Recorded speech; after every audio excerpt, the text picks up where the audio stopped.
napanalunan ko sa raffle. Yes. Washing machine. Washing machine. Nanalo siya sa raffle. Isasabit lang namin yung requirements today. Tapos 10 to 20 working days pa bago makakuha yung washing machine. So fully automatic siya. Kasi may deadline eh. So kailangan masubmit namin yung requirements. Hanggang May 10 lang kasi yung deadline ng submission. So yun, we're on our way to SM Appliance Center.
Bili ng hair ko. Dito na kami SM Mega Mall, guys.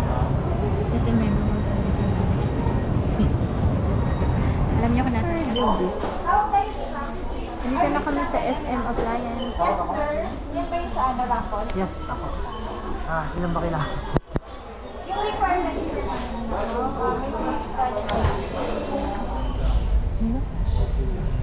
Swipe down. Yun. Ang high-tech naman itong ref na to.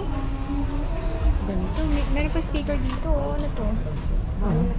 Naka-wifi ko eh. Ano to? Ano mo Ano to? lang? May music? Kaya nga meron nga. Ang high-tech naman. Ang ref. Hi guys. So yun. Napasa na namin yung requirements. Pauwi na kami ngayon. So text na lang kami after 10 days. 10 working days pa. Sabi 10 working days. Para pick upin yung washing machine.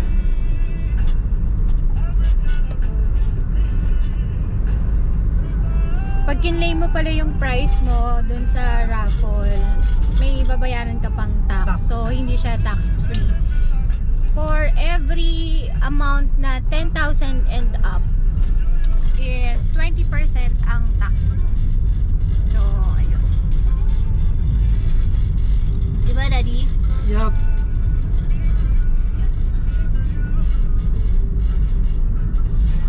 Mahal actually. Pwede na rin siguro. Mahal ba? Kasi 12,000 yung ano yung washing machine eh. So, ang tax na binayaran is 20%. So, mga 2,800. Pwede na rin, 'di ba? So, kung hindi mo naman, katulad namin, hindi naman namin kailangan, kaya baka ibebenta na lang yung washing machine. Kasi meron naman kaming washing machine sa bahay. Di ba din? So, ayan lang guys for today's video. See you on our next vlog. So, papakita na lang namin pag dumating na yung washing machine. Bye-bye! Is masarap po. Hindi siya matapang. Salted caramel ice, salted caramel. Yan yung pangalan ng drinks na to. Share ko lang sa inyo.